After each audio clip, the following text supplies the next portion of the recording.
श्रीमद्भगवद्गीतायै नमः। भगवते श्रीकृष्णाय नमः।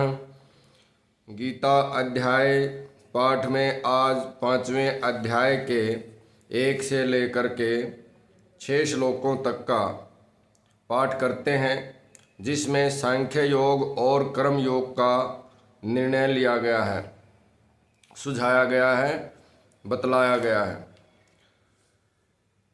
अर्जुन उवाच संन्यासं कर्मणां कृष्ण पुनर्योगं च संससि यच्छ्रेय एत्योरेकं तन्मे ब्रूहि सुनिश्चितम्। श्रीभगवानुवाच संन्यासे कर्मयोगश्च निःश्रेयसे करावुभौ तयोस्तु कर्मसन्न्यासात् कर्मयोगो विशिष्यते। अर्जुन बोले, हे कृष्ण, आप कर्मों के संन्यास की और फिर कर्मयोग की प्रशंसा करते हैं, इसलिए इन दोनों में से जो मेरे लिए एक भली भांति निश्चित कल्याणकारक साधन हो उसको कहिए। श्री भगवान ने कहा, कर्म संन्यास और कर्म योग ये दोनों ही परम कल्याण के करने वाले हैं, परंतु उन दोनों में भी कर्म संन्यास से कर्म योग साधन में सुगम होने से श्रेष्ठ है। ज्ञेय स नित्य सन्यासी यो न द्वेष्टि न कांक्षति निर्द्वंद्वो ही महाबाहो सुखम बंधात प्रमुच्यते।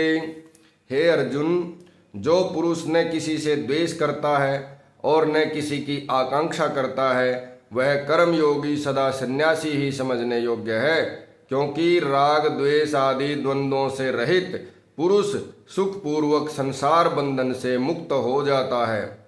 सांख्य योगौ पृथक बाला प्रवदन्ति न पंडिता एकमप्यास्थित सम्यक उभयोर्विन्दते फलम। उपर्युक्त संन्यास और कर्म योग को मूर्ख लोग पृथक पृथक फल देने वाले कहते हैं, न कि पंडित जन, क्योंकि दोनों में से एक में भी सम्यक प्रकार से स्थित पुरुष दोनों के फल रूप परमात्मा को प्राप्त होता है। यत् सांख्यै प्राप्यते स्थानं तद्योगैरपि गम्यते एकं सांख्यं च योगं च यः पश्यति स पश्यति। ज्ञान योगियों द्वारा जो परम साधन प्राप्त किया जाता है, कर्म योगियों द्वारा भी वही प्राप्त किया जाता है।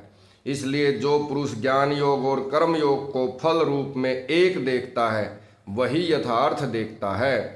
संन्यासस्तु महाबाहो दुःखम अप्तुमयोगते योग युक्तो मुनिर्ब्रह्म न चिरेणादि गच्छति।